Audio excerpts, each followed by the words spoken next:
Welcome everybody.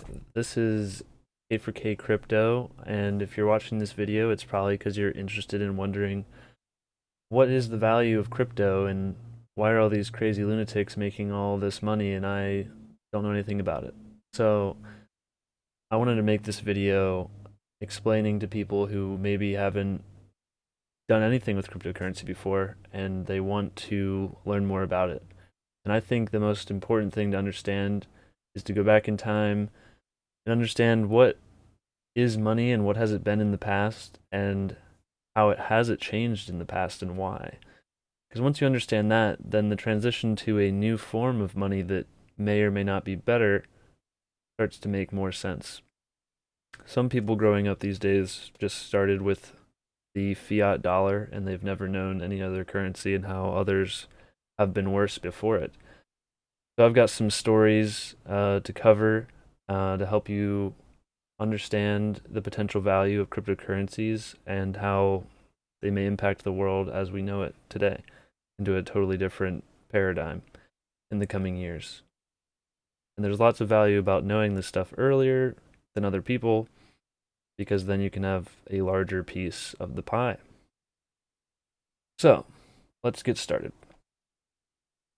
In the 15th century, West African countries used glass beads as a currency. And then when the Europeans came in and realized that, they went back and mass-produced the beads because the material was so cheap and plentiful. When they came back to Africa with all this supply of the West African currency, the Africans traded their more rare materials and resources like gold and ivory to these Europeans who had created so many new beads. They reduced the value of all the Africans' beads because they were no longer so rare because so much new supply was created. No one needed their beads anymore and it was so easy to create. So I want you to keep that story in mind as we go a little deeper. So I want you to imagine this scenario in your head. It may ring some bells as you picture yourself in this person's situation in this story I'm about to tell you. So picture this. A small group of people value these special new metal coins at $10 a coin. You think it's ridiculous that a coin could be worth so much. You like the dollar. It's all you've ever known. It works well enough. 1 year later, you see that darn metal coin is now worth $100 a coin. How can that be possible? Why are these people valuing this coin so much? If you had just bought only $100 worth of that coin, you would now have 10 coins worth $100 each. That's pretty good. You've heard that the price of it is volatile, though. Sounds risky. You like the dollar because it's always worth $1, right? You don't buy the metal coin at $100. So during the second year, you see the price of that metal coin drop to $25 a coin. Aha! You were right. You knew it was overvalued the whole time. You were right. You forget about the special metal coins for the rest of the year. Year 3, you decide to check on that silly investment you almost took part of just to see how bad it's doing now. What's this? The price of each special metal coin is now $500. How is that possible? There's just no way. You think, wow, maybe there's something to this special metal coin I don't understand. How could people put so much value on something? You can't even spend these metal coins at the store. How can it have more value than the dollar if I can't even use it for anything? You wonder, why hasn't the government shut this coin production down and stopped people from buying them? You do some research and find out that the government actually cannot stop the coins from exchanging hands even if they wanted to. Only the person who owns them can control them. You do some more research and you think, that's weird. I can only access my dollars at the bank during their hours, and if they're closed and I have an issue, I'm screwed. I'm out of luck. It says here that these special coins can be sent anywhere in the world instantly and there's no special hours. Nor do I have to ask permission to spend my money. Well, that's pretty nifty, but that still doesn't make sense why the price is so high now, and you think it must come down to a reasonable level before I would even think about getting some. Year 4. You check the price of the houses in the area you've been wanting to buy for a few years, and to your surprise, the price of these houses have gone up 30% in just the last year.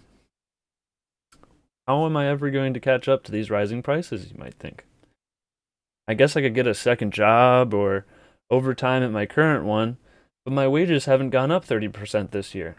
And who knows how much the price of the houses will be after another year.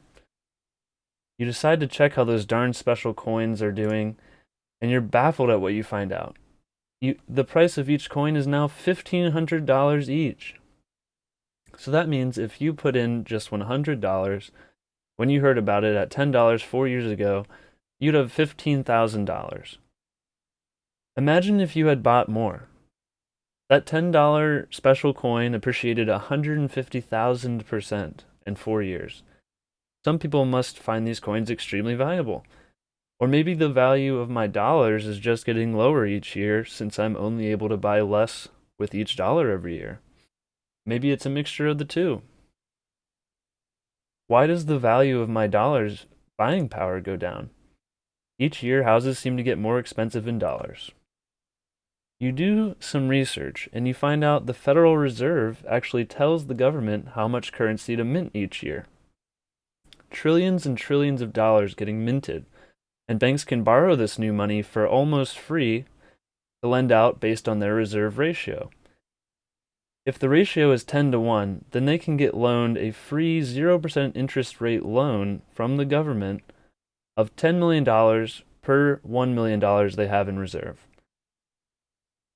The reserve is actually your money you put in the bank. That money is a liability to them and does not get lent out. So when you hear people saying that when you put money in the bank, it gets lent out, that's where the interest comes from, it's not true. The bank just uses your money, which is a liability to them, not an asset. They owe it to you. They put that on their liability sheet so that they have an excuse to go out and get 10 to 20 times more money, free money from the government. And then they lend that out. So since these banks have access to these huge amounts of newly inflated money supply, and you yourself cannot get free loans from the government at 10 times the ratio you currently have, you are at a severe disadvantage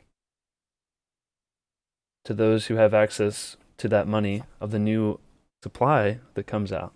It's been added to the market. All of this extra minted inflation ends up landing somewhere. And usually it goes into the stock market or gold or any place you can't easily print more of, like land or real estate. Now, what we learned from the trade beads story was that when you have an influx of supply of a currency, you reduce the value of everyone else's currency in that system. The more rare, harder to reproduce things hold value better. So, what do the wealthy people do? Most wealthy people, what they try to do is invest in things that outpace inflation, so that their buying power stays intact or even grows over time rather than wither away. They don't work more hours each day and hope to beat inflation. Some people used gold as a hedge against inflation because it's known as hard money, meaning it's scarce, but not too scarce. It won't degrade over time. It's sitting in a vault. You don't want it to just evaporate, and you're like, well, where'd the gold go? So gold doesn't do that, so it's good for that. It can be split up into different denominations, also known as fungibility. But it's expensive and time-consuming to verify what you have is real. It's expensive to transport. It can be stolen when making transfers to people. They might clonk you on the head and take your gold. And it can be seized by the government, as they did in like the 70s or whenever they decided to make holding gold yourself illegal. So, over the past century, wealthy people have used the stock market to outpace inflation, and have done really well with it. Why does that work that way? Because it was the place where you could create scarcity. If you create a company and it goes public and it has 100 shares, that's all the shares there are. They're not making any more of them. You can't forge them.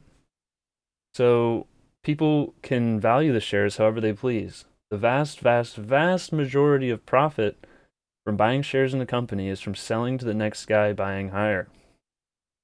Yes, and the people are happy to buy higher because they're putting their decreasing in value dollars into something that does not inflate. So, for example, stock splits, they aren't inflation to you if you're already holding the stock because you're the one who gets more of the shares and it just reduces the value of your other shares you have.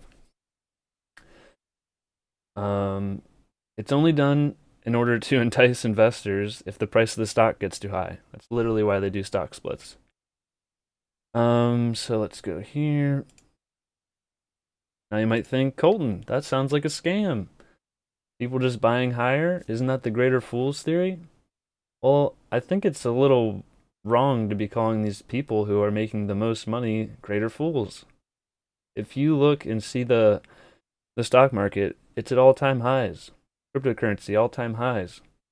That means if you ever sold a stock or a cryptocurrency at any time, you made a wrong choice. You could have had more if you just held it longer.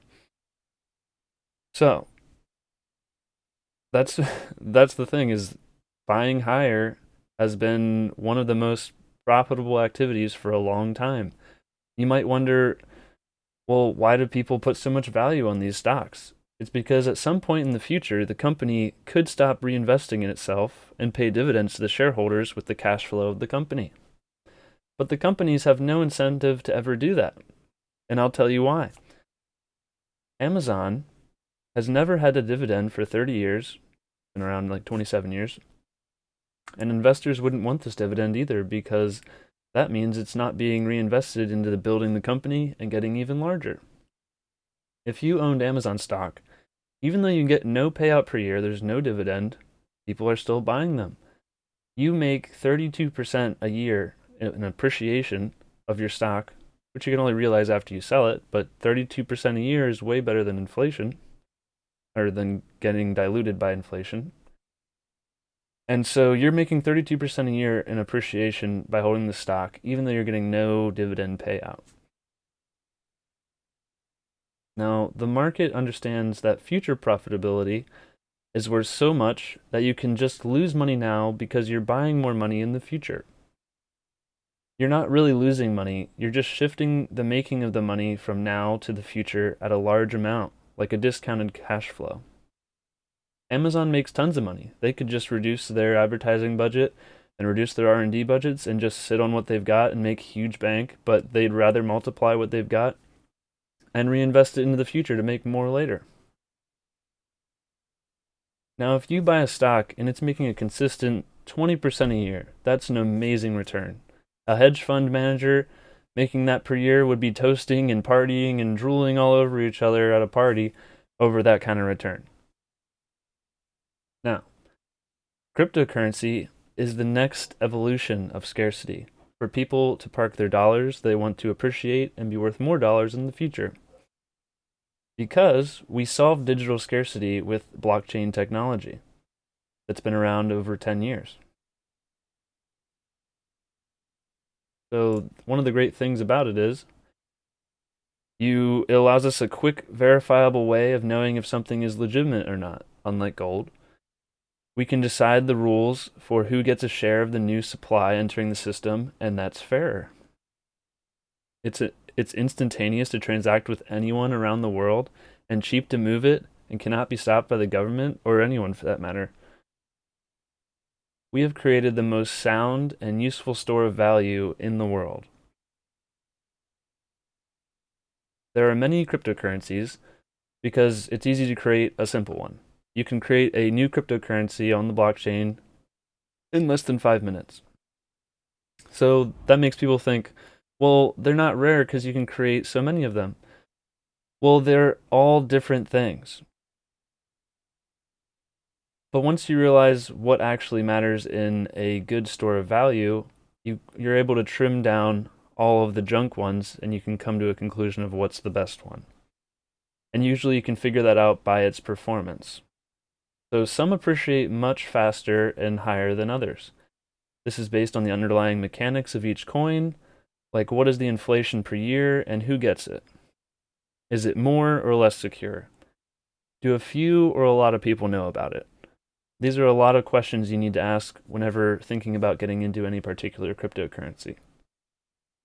Bitcoin did 6.9 million X returns from a penny to $69,000 in 12 years. If you held gold for 10 years, you lost money. You did worse than holding dollars. Gold 10 years ago was $2,000. Now it's $1,800. The second largest cryptocurrency, Ethereum, did 16,000x in 6 years, from 30 cents to $4,800. That's a 1.6 million% return. Now, Hex, which I'm involved in, and I recommend, I'm not a financial advisor, this is just for entertainment, I have to say, but Hex did over 10,000x in 623 days, which is less than 2 years. It outperformed every other crypto for the past 2 years. The founder of Hex is creating 2 more coins. One of the coins you can no longer get until it launches in the coming months, and the other has its early allocation phase starting in less than 2 weeks. This is being filmed at 12/21/2021, so you have probably 9 or 10 days till the start of this allocation phase. This is not financial advice. I'm not a financial advisor, but I am going to participate myself, and I'm going to show you how as well to get started in this video. All right, so give me a minute here. All right, so the first thing you're going to have to do, well, first here's some performance charts. We'll go over these. Courtesy of Gerardo, he's part of the X community, and he's made these charts. This one's one of his.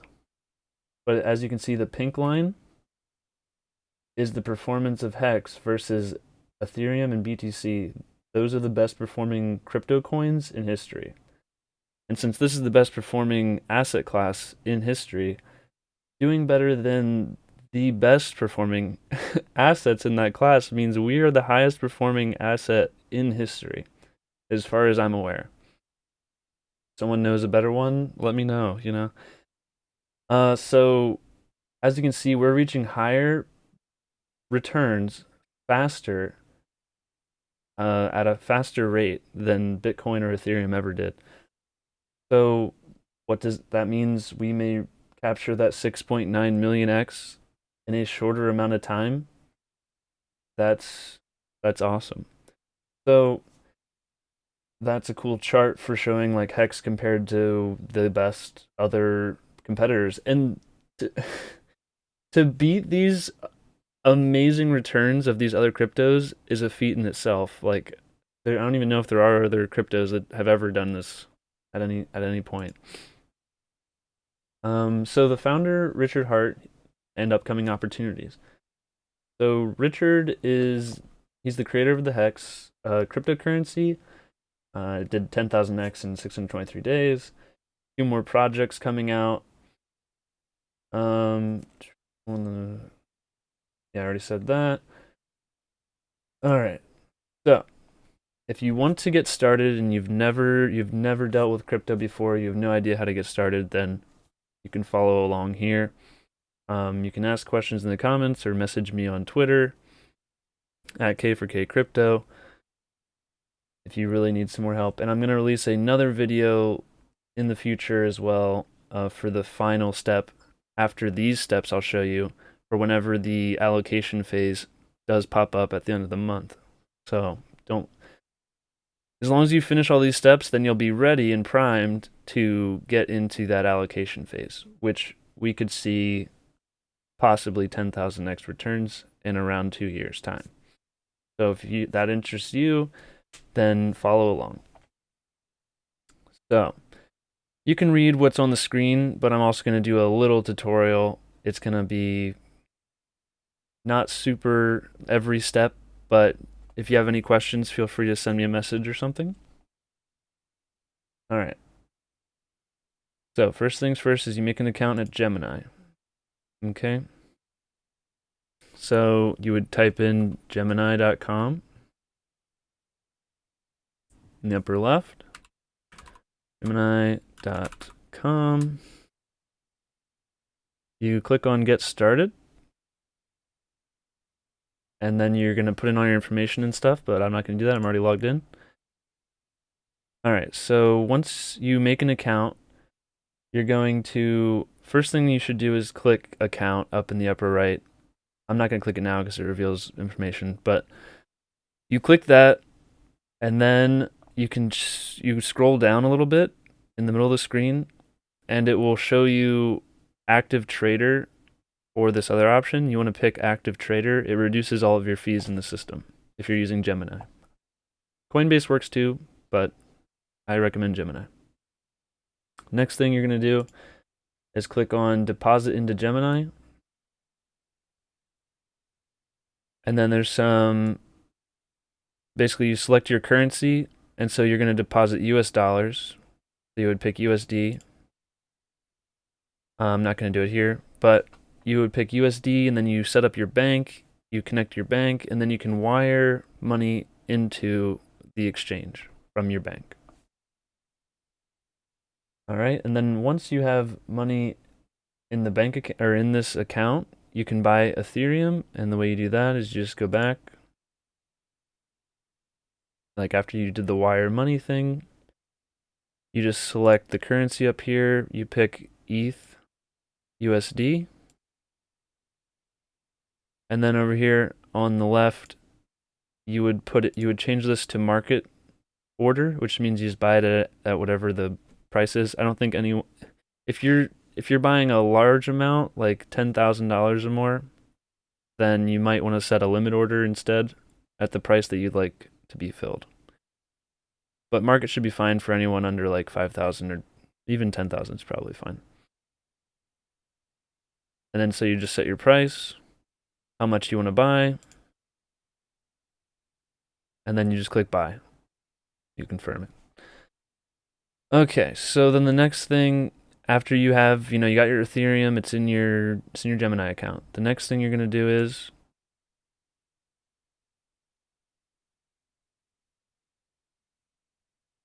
all right, I'll put this on the screen. So you're going to create a MetaMask wallet at metamask.io, not .com. Don't go to .com. MetaMask.io is the only legitimate site to download this. Make sure you're using Google Chrome browser. And so the way we're going to show that is right here. There's it. There we go. Oh, 1 second. 1 second here. Oh. Where is it? Oh, okay, there it is. My apologies. All right, so you just go to the upper left, metamask.io. It's a browser extension. Click download now. I recommend doing it on a PC. Don't do it on your phone. So you can use Chrome here. Install MetaMask for Chrome. Click add to Chrome. Add extension. There's a little download down here. Once it's done, and close this. All right. Welcome to MetaMask. Okay, get started. You guys don't already have a wallet, so don't click the left side. You click create a wallet. This just gives them anonymous data. I just always click no thanks because I don't want them collecting any data at all. No thanks. Make a password, make it a strong one. Write this down before you even type it in.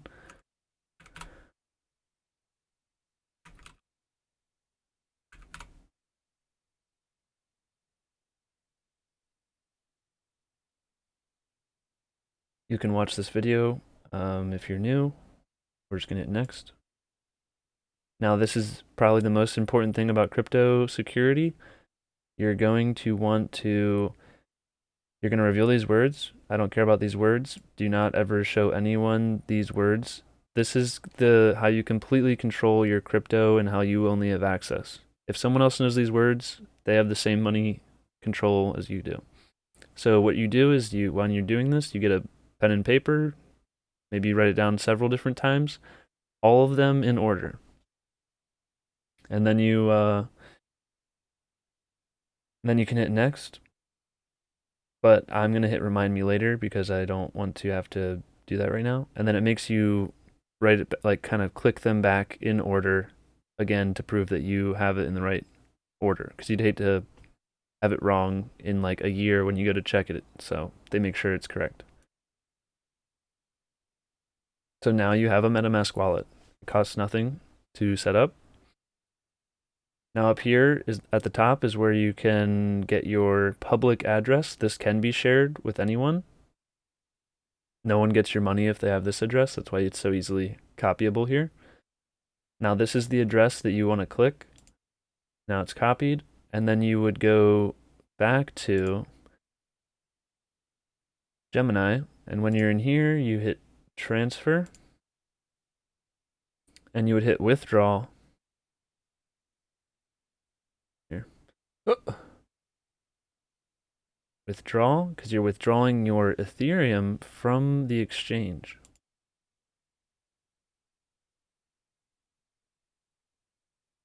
All right, so then you would hit currency and you would pick Ethereum. I'm not going to do it now. And then it'll ask for the address you would like to send it to, like to withdraw to, and then you just right click paste. Well, let me paste here. But you would right click paste that address that we copied from here at the top. And that's where you want to withdraw your Ethereum to. You just hit yes for down at the bottom on Gemini, and then they will send it off the exchange, and now you have Ethereum in your own wallet that no one can ever take from you. You have complete control over it. The price of Ethereum fluctuates from day to day. Think of it as like a stock but usually goes up in value. But holding Ethereum is cool, but I think that an even better thing to hold is coming up here.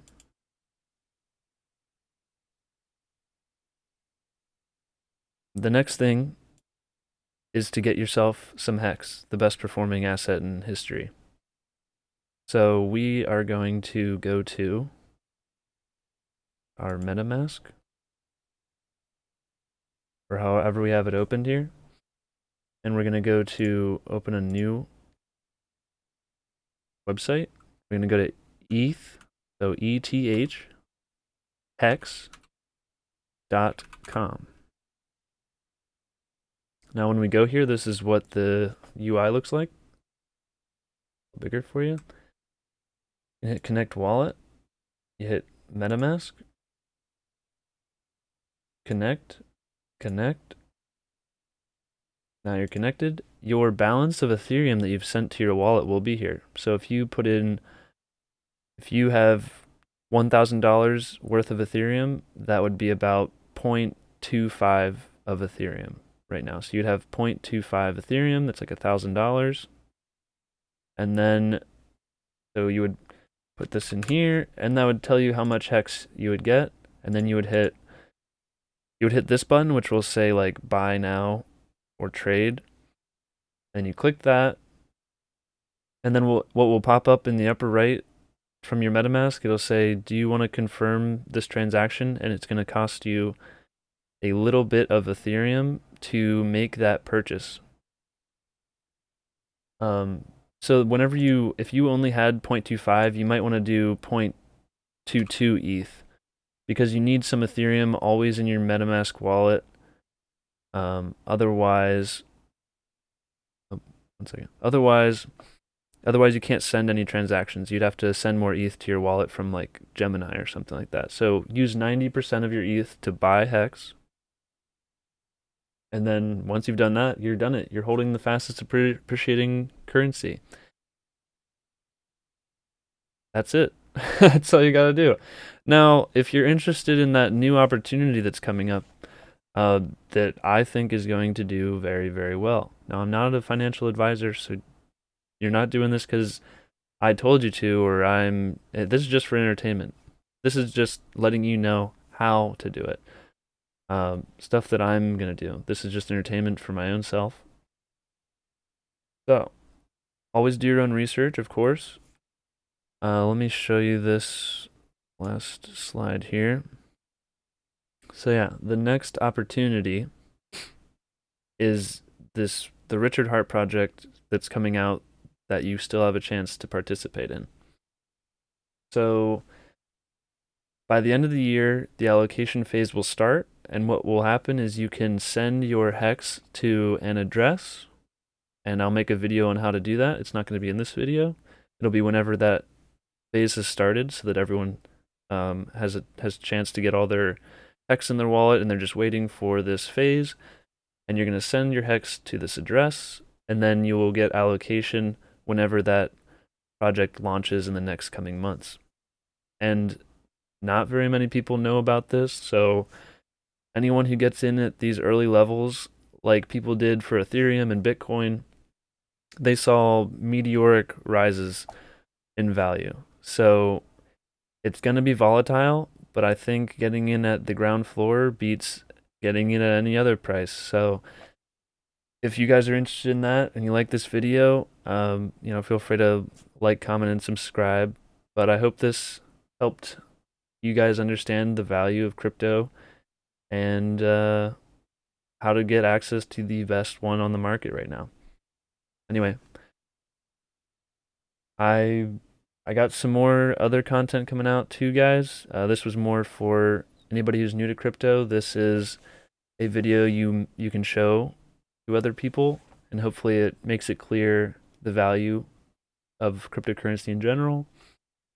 And then you can also show them the best performing crypto, like factually with the chart. I think that's the best way to prove the value of something, is just look how everyone else values it. It's the most valued crypto, or quickly appreciating crypto.